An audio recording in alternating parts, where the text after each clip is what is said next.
மக்கள் அனைவருக்கும் Chitraguptan YouTube channel சார்பாக நன்றி கலந்த வணக்கத்தை தெரிவித்துக் கொள்கிறேன். இன்றைக்கி மக்கள் பார்த்திங்கன்னா சென்னையிலிருந்து பல பகுதிகளுக்கு பயணமாகறாங்க. சென்னை ஒரு முக்கியமான வர்த்தக மற்றும் எஜுகேஷன் சம்மந்தப்பட்ட ஒரு சிட்டி. அது மட்டும் இல்லாமல் மெடிக்கல் சம்மந்தப்பட்ட ஒரு மிகப்பெரிய சிட்டி ஆயிடுச்சு. இன்றைக்கி நம்மளோட இரண்டரை கலந்துருச்சு. தவிர்க்க முடியாத ஒரு விஷயமாகிவிட்டது. சென்னையிலிருந்து திண்டுக்கல் வரணும்னா இல்லை பிற பகுதிகளுக்கு போகணும்னா இன்றைக்கி ஃபேர் பஸ் ஃபேர் பார்த்திங்கன்னா பயங்கரமாக கூடிருச்சு. இதை தமிழக அரசு கண்டுகொள்வதில்லை. ஆம்னி பஸ்ஸாக இருந்தாலும் சரி, இல்லை எஸ்சிடிஸாக இருந்தாலும் சரி, மத்திய அரசாங்கத்தினுடைய ரயில்வே போக்குவரத்தோட கம்பேர் பண்ணும்போது மாநில அரசாங்கத்தினுடைய போக்குவரத்து ஃபேர் ரொம்ப கூடிதான் இருக்கிறது. தமிழக அரசனுடைய கண்ட்ரோலில் இருக்கக்கூடிய அனைத்து விஷயங்களையுமே பால் விலை, எலக்ட்ரிசிட்டி போன்ற விஷயங்கள்லாம் டபுள் மடங்கு ட்ரிபிள் மடங்கு ரேட்டு கூட்டிட்டாங்க. அதை விடுங்க. இப்போ இன்றைக்கி நம்ம பேசுகிறது போக்குவரத்து சம்மந்தப்பட்டது மட்டும்தான்.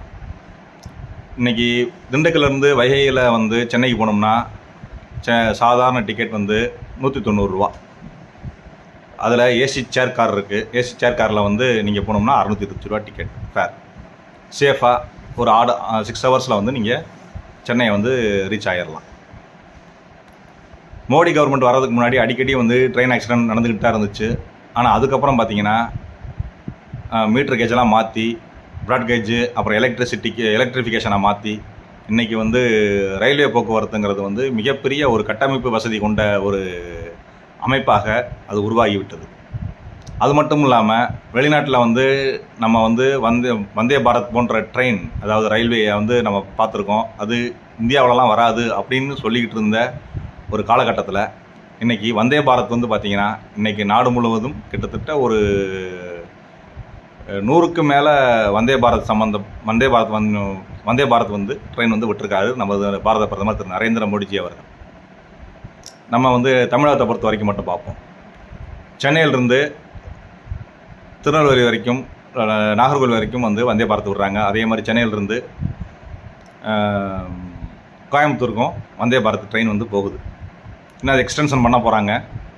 அது மட்டும் இல்லாமல் வந்தே பாரத்தில் ஸ்லீப்பர் வேறு வரப்போகுது.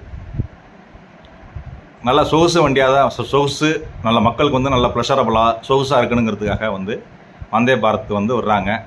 நான் சில பேர்த்துக்கிட்ட பேசும்போது அவங்க என்ன சொல்கிறாங்கன்னு கேட்டிங்கன்னா, ட்ரெயின் ஃபேர் ரொம்ப கூட இருக்குது, வந்தே பாரத்தை விட்டு மக்கள்கிட்ட காசை பிடுங்குறாரு மோடிஜி அப்படின்னு சொல்கிறாங்க. அதாவது மிடில் கிளாஸ் ஃபேமிலி, எஜுகேஷன் சம்மந்தப்பட்டவங்க, இல்லை கமர்ஷியலாக, அதாவது பிஸ்னஸ் கிளாஸ் பீப்புள், கமர்ஷியலாக இருக்கவங்க, சீக்கிரம் சென்னைக்கு போயிட்டு வரணும்னு நினைக்கிறவங்க வந்தே பாரத்தில் போயிட்டு வரலாம். உங்களுக்கு சென்னைக்கு சீப்பஸ்ட்டு வேலை போகணும்னா நீங்கள் வைகையவோ, இல்லை அந்தியோதயாவோ, இல்லை பாண்டியன் எக்ஸ்பிரஸையோ, இல்லை கொல்லம் எக்ஸ்பிரஸையோ நீங்கள் தேர்ந்தெடுக்கலாம். அவங்களுடைய rate fare compared to the state கவர்மெண்ட்டினுடைய போக்குவரத்தை விட ரொம்ப கம்மியாக இருக்கிறது. அதில் எந்த மாற்று கருத்தும் கிடையாது. நீங்கள் சார்ட்டை பார்த்தீங்கன்னா உங்களுக்கு தெரியும். நானே சொல்கிறேனே, அதாவது எஸ்சிடிசி எடுத்துக்காங்க, 350 ரூபாய்க்கு இங்கேருந்து சென்னைக்கு நீங்கள் போயிடலாம்.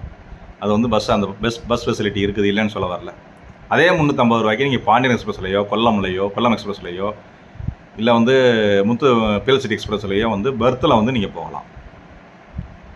சாதாரண பெர்த்தில் நீங்கள் இங்கேருந்து போகலாம்.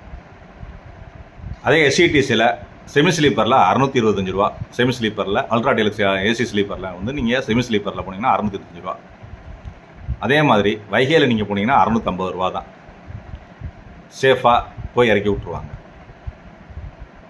அதே மாதிரி எஸ்சிடிசியில் 1000 ரூபாய்க்கு நீங்கள் பெர்த்தில் போகலாம்.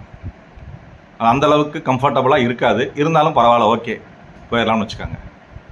ஆனால் ஸ்லீப்பரில் ட்ரெயினில் போகிறது ரொம்ப சொகுசாக இருக்கும்.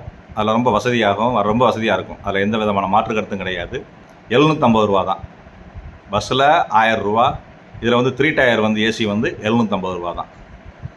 அதே மாதிரி செகண்ட் டயர், ஃபஸ்ட் டயர்லாம் அதை பற்றி நான் பேசவே வேண்டாம். அது அப்பர் கிளாஸ் பீப்புளுக்காக ஒதுக்கப்பட்டது. அது அவங்க போய்க்குவாங்க. அதை விட்டுருங்க. சாதாரண மக்கள், ஏழை எளிய மக்கள் சென்னை போகணும்னா, திண்டுக்கல்லேருந்து மதுரையிலேருந்து சென்னை போகணும்னா மிகவும் சீப்பஸ்ட் ப்ரைஸ் எதுன்னு கேட்டிங்கன்னா ரயில்வே மட்டும்தான், அதில் மாற்றுக்கிறதே கிடையாது. 190 ரூபாவில் நீங்கள் இங்கேருந்து நீங்கள் திண்டுக்கல்லேருந்து நீங்கள் வந்து சென்னைக்கு வந்து போயிடலாம். அந்தியோதயான்னு ஒரு ட்ரெயின் இருக்குது, தாம்பரத்துலேருந்து திருநெல்வேலி வரைக்கும் வருது. ரொம்ப சீப்பஸ்ட்டு. அது நீங்கள் ரிசர்வேஷன் பண்ண வேண்டிய அவசியம் கிடையாது. அந்த ட்ரெயினில் வந்து நீங்கள் ஏறினீங்கன்னா 190 ரூபா வந்து சென்னையில் தாம்பரத்துலேருந்து திண்டுக்கலுக்கு. அப்போ நீங்களே புரிஞ்சுக்காங்க, சென்னைக்கு பொறுத்த வரைக்கும் நீங்கள் எஸ்சிடிசியில் 350 ரூபா கொடுத்து தான் போக முடியும். ரொம்ப சீப்பு வந்து அதுதான். ஆனால் மத்திய அரசாங்கத்தினுடைய ட்ரெயின் ரயில்வே எடுத்துக்கிட்டிங்கன்னா 190 ரூபா தான் டிக்கெட். அது வைகையாக இருந்தாலும் சரி, அந்தியோதயா இருந்தாலும் சரி. சீட்டரை பொறுத்த வரைக்கும் சொல்கிறேன். இதே நீங்கள் பர்த்துன்னு போயிட்டீங்கன்னா சாதாரண டிக்கெட் பெர்த்துன்னு போயிட்டீங்கன்னா 350 ரூபா தான். ஆனால் அங்கே வந்து பெர்த்து வந்து அங்கே ஏசி தான் பெர்த்து, ஏசி வந்து 1000 ரூபா. இங்கே ஏசி பெர்த்து வந்து 750 ரூபா வந்து 3 டயர். நீங்கள் பார்த்துக்கங்க, இதுதான் வித்தியாசம். இந்த வித்தியாசத்தில் எந்த கவர்மெண்ட்டுடைய போக்குவரத்து மிகவும் சீப்பஸ்ட்டுன்னு நீங்களே புரிஞ்சுக்காங்க, மக்கள் நீங்களே புரிஞ்சுக்காங்க. அதோட இன்னொரு தகவல் என்ன கேட்டிங்கன்னா, ஆம்னி பஸ். இந்த சீசன் டைம்லலாம் வந்து பார்த்திங்கன்னா ஆம்னி பஸ்ஸினுடைய டிக்கெட் ஃபேர் வந்து பல மடங்கு வந்து உயர்ந்துச்சு, 2 மடங்கு உயர்ந்துருச்சு. மக்கள் வந்து அங்கே வேலை பார்க்குறவங்க மக்கள் வந்து அவ்வளோ போராடுறாங்க இந்த டிக்கெட் பிடிச்சி வர்றதுக்கு. சாதாரணமாக 2500 ரூபா. 4 பேர் வந்து அங்கேருந்து இங்கே வந்தாங்கன்னா 10,000 ரூபா, திருப்பி போனாங்கன்னா 10,000 ரூபா. 20,000 ரூபா செலவழிச்சா தான் சென்னை டு திண்டுக்கலோ மதுரையோ வந்துட்டு திருப்பி மதுரை டு சென்னைக்கு வந்து போக முடியுமே தவிர சீப்பஸ்ட்டு ப்ரைஸில் போக முடியாது. இதே நீங்கள் வைகையில் எடுத்துக்கிட்டிங்கன்னா, அதாவது வைகையில் வந்து ஏசி கோச் எடுத்துக்கிட்டிங்கன்னா 650 ரூபா தான். நீங்கள் ரிசர்வ் பண்ணி வந்தீங்கன்னா 650 ரூபா ஒரு ஆளுக்கு. 4 பேர்த்துக்குன்னா 2,600 ரூபா தான். வர 2,600 ரூபா, போக 2,600 ரூபா. நீங்களே எது சீப்புன்னு முடிவு பண்ணிக்காங்க. மக்கள் வந்து இதை புரிஞ்சுக்கணும். அதாவது எதிர்கட்சிகள் வந்து திமுகவுடைய கூட்டணி கட்சிகள் வந்து மோடிஜியினுடைய பேரை கெடுக்கிறதுக்குனே வந்து பல ஆங்கிளில் வந்து ட்ரை பண்ணிக்கிட்டு இருக்காங்க.